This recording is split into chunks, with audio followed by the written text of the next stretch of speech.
त्याला गोळ्या घालून मारलं पाहिजे. त्यालाच नाही तर असे जे लोक असतील ना त्या सगळ्यांना.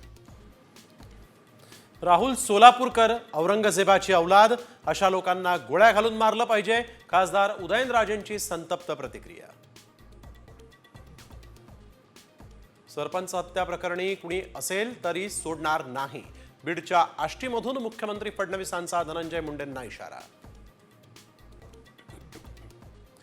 बोलणं एक आणि करणं एक हे माझ्या रक्तात नाही. माझं वचन हेच माझं शासन. पंकजा मुंडेंनी फडणवीसांसमोरच धसांनाही ठणकावलं. पुण्यामध्ये 75,000 बहिणींकडे कार. जिल्हा प्रशासनाकडे यादी. पडताळणीला होणार सुरुवात.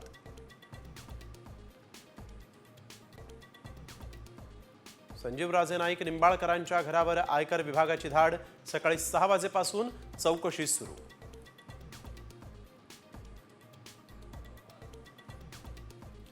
महाकुंभ मेळ्यामध्ये पंतप्रधान नरेंद्र मोदींचं शाही स्नान.